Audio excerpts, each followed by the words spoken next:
Entre provas, trabalhos e prazos apertados, a rotina de estudantes universitários é um grande desafio. A carga intensa de estudos faz parte do caminho até o tão sonhado diploma. E para muita gente, essa jornada vai além das salas de aula e bibliotecas. Eu sou Letícia Costa. E eu sou Caio Gabriel. Nós vamos falar sobre uma realidade que exige tanto esforço quanto os livros: o trabalho.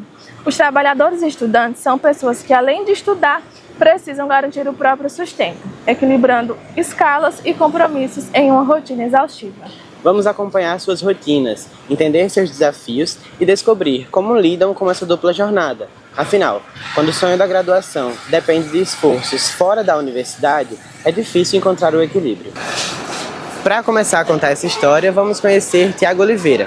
Ele é estudante de odontologia em uma universidade privada aqui em Juazeiro do Norte, no Ceará, mas além disso, ele também trabalha como motorista de aplicativo na região. Vamos entender como conciliar o trânsito com as responsabilidades da vida acadêmica.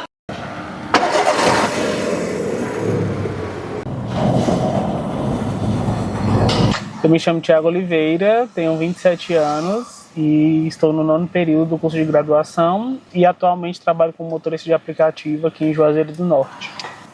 Eu sempre gostei dessa parte de dentista, e aí o curso da saúde é um curso de muita responsabilidade, que você precisa ter muita dedicação. Mesmo tendo um trabalho flexível, eu não consigo me dedicar o tanto que eu acho que seja necessário. Mas é bastante cansativo, porque trabalhar como motorista de aplicativo, como eu digo, é trabalhar para você mesmo. Você não tem hora para trabalhar e não tem hora para parar, então assim, você não tem um limite. Geralmente você vai trabalhar o que der para poder aproveitar o máximo, e depois você está só na faculdade, então é bem estressante, é bem cansativo. Existe o cansaço do trabalho, existe o cansaço do estudo, então acaba que eu sempre estou cansado. E aí eu tento sempre ao máximo, no tempo que eu tenho de estudar, me dedicar ao estudo, mas mesmo assim eu sinto que o meu rendimento é muito baixo, sabe? Eu sinto que eu preciso me esforçar 2, 3 vezes mais do que quem está ali com o tempo de dedicar e dividir os tempos certinho de estudo. 4 anos já que trabalho como motorista de aplicativo, em que eu não vejo a hora de parar, sabe? Como eu não consigo trabalhar como CLT ou algum outro emprego, acaba que eu já estou com esse esgotamento de trabalho mesmo. Então é uma coisa que eu não vejo a hora de me formar e falar assim, não, isso daqui eu não quero mais. Então daqui a 5 anos eu me vejo muito bem na minha profissão, me vejo estável e de fato me dedicando só à odontologia.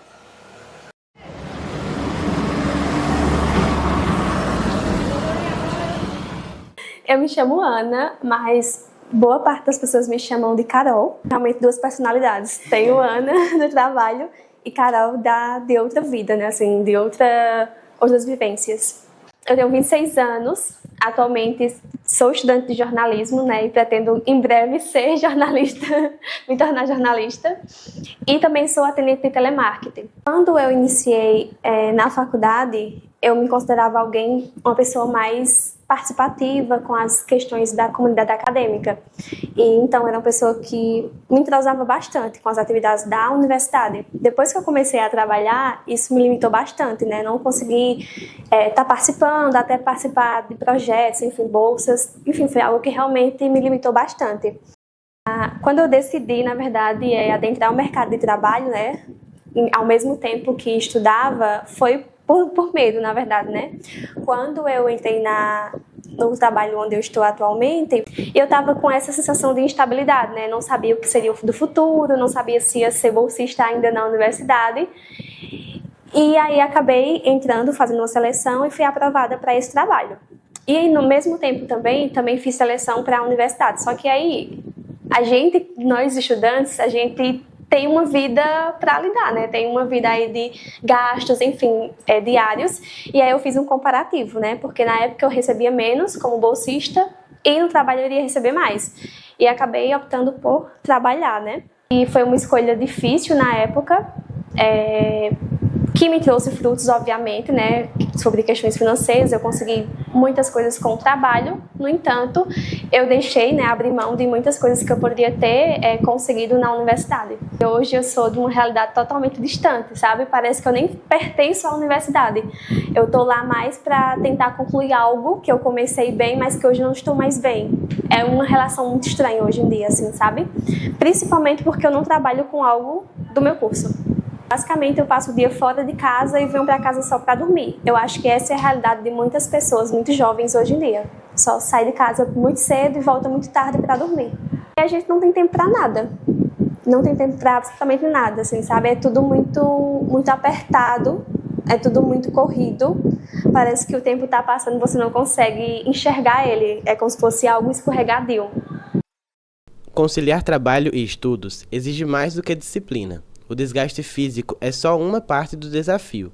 Para muitos estudantes, a sobrecarga compromete a saúde mental e os sinais aparecem.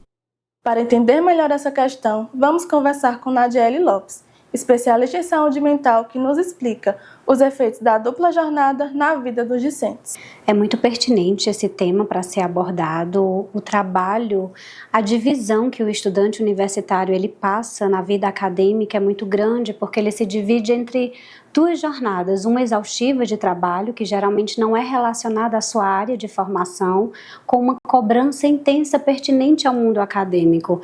Então, essa sobrecarga, ela acaba gerando ansiedade, exaustão emocional e, consequentemente, isso dá desânimo, frustração e vai se desencadeando vários outros impactos significativos nisso. Sintomas como irritabilidade extrema, desânimo, apatia é muito comum. Antes algo que dava prazer em fazer, agora já não dá mais tanto prazer porque está muito cansado.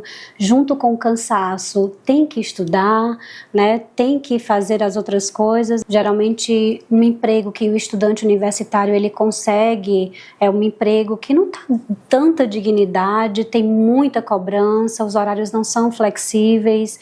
E junto a isso tem estágio, tem escrita, tem prova. Aquele que não tem condição de estar em uma psicoterapia, não tem condições de procurar algo, alguma estratégia que possa enfrentar esse período e possa minimamente estar saudável mentalmente para dar prosseguimento, né? Eu acho que é importante a gente falar em amigos, famílias, esporte, lazer, canto, violão, algo que o indivíduo em si encontre enquanto prazer para ter essa válvula de escape. Acho que a gente, enquanto sociedade, tem que aprender muito sobre não minimizar o sofrimento que não é a nossa vivência mais, né? Então eu acho que é isso, a gente dá voz ao sofrimento e a gente, escutando o que o outro tem para falar, tem como a gente saber o que melhor possa ajudá-lo, né? Então eu acho que escutar, estar apoiando, sabe? Ser flexível também nas relações professor, estudante, empregador, empregado. Eu acho que a flexibilidade, o apoio, a compreensão, eu acho que já é um bom caminho para as coisas mudarem. Na Universidade Federal do Cariri, o serviço de apoio psicológico tem sido fundamental para quem precisa desse suporte. Mas a alta procura também tem gerado obstáculos no acesso ao atendimento. No ano de 2024, foram agendados 830 atendimentos psicológicos somente aqui na UFCA. Nem todo mundo comparece. No final, foram realizados 598. Até abril de 2025, 143 pessoas já acionaram o serviço e cerca de 10 estudantes estão em lista de espera. Esse tempo pode variar de 3 a 6 meses. Os dados são da Pró-Reitoria de Assuntos Estudantis, a PRAE. A realidade dos trabalhadores e estudantes está longe de ser uma exceção. Dados do Censo Estudantil 2023.2 da UFCA revelam que 42,15% dos alunos matriculados conciliam os estudos com alguma atividade remunerada. Quando falamos do período noturno, esse número cresce para 56,29%. Conversamos com a Prograde, a Pró-Reitoria de Graduação, para entender como a universidade vê esses alunos e como o modelo acadêmico pode se adaptar a essa realidade. A universidade ela tem empreendido esforços para dar oportunidades de bolsas, de auxílios para os estudantes que chegam a quase 25% do orçamento discricionário e sem falar do orçamento que vem pelo próprio PNAES, né? Então, a universidade ela tem toda uma rede de apoio financeiro para atender isso que leva os estudantes a necessitarem trabalhar, mas também oferece alguns outros serviços, como atendimento psicológico, atendimento pedagógicos. Também a universidade ela paga por volta de 7 milhões para o restaurante universitário, como forma de subsídio justamente para os estudantes da instituição. Então, a universidade ela busca de diversas formas atender essa necessidade que faz com que o estudante tenha que trabalhar. Políticas públicas de inserção dessa comunidade na universidade, para além das cotas, é a permanência. Como é que eu consigo trabalhar uma política pública de permanência? Se a gente for discutir, por exemplo, que os recursos financeiros, né, do Programa Nacional de Assistência Estudantil é um decreto, do ponto de vista jurídico é um documento mais frágil que a gente tem, uma canetada derruba aquilo, quando a gente não tem uma composição, inclusive de recursos, para manutenção e ampliação dos recursos para as universidades, que de fato o estudante entre, conclua o seu curso no tempo adequado e de maneira adequada. Imagine se a única preocupação dos estudantes brasileiros, né, fosse simplesmente estudar e não sobreviver. Então, quem está ali naquele momento do estudo, né, em tese, deveria se dedicar unicamente ao estudo. Mas antes a gente tem que trabalhar para garantir a subsistência própria e, na maioria das vezes, da nossa própria família. E o estudo é o que eu consigo fazer, quando eu consigo fazer. Até do ponto de vista de impacto, né, como sugestão de aprimoramento, quanto é que isso impacta na economia nacional, né? Que você vai ter uma retenção de estudantes no curso, trancamento, desistência. Então isso tem um custo financeiro também. Será que não é mais, e eu vou ser bem cru, barato garantir uma política de assistência em que a pessoa entre e termine dentro do prazo adequado? E de fato a universidade está cumprindo o seu papel de formar pessoas críticas ao mercado de trabalho, à sociedade como um todo? Então essa política pública em geral, né, pensando numa coisa mais genérica, é um impacto da sociedade brasileira. Né? O que é que a gente espera enquanto nação? E o que é que a gente espera que a educação brasileira de fato progrida em todos os seus níveis? E aí desconstruir essa ideia de que a educação é o futuro do Brasil. Né? A educação é o presente do Brasil. Então eu preciso ter hoje uma política pública efetiva, né, esse pacto da sociedade que implemente essa possibilidade que pode ser de redução de carga horária para o estudante trabalhador, né, um outro tipo de horário que seja corrido, por exemplo. A gente está no debate agora do fim da escala 6x1. Por que é que a gente não implementa um debate sobre a condição do estudante que trabalha também? Né, e de fato essa pessoa tem um horário para ir à universidade e estudar o conteúdo que é passado, né? De fato ter ali uma criticidade sobre isso. Como seria? Não tenho como dizer exatamente como seria. Eu sei que é preciso fazê-lo, né? Claro que a sociedade tem que ser chamada, os estudantes e as estudantes devem ser convocados e convocadas para isso e colaborar com esse debate de propositura dessa norma. Quando a gente discute, por exemplo, que estudar também é trabalho.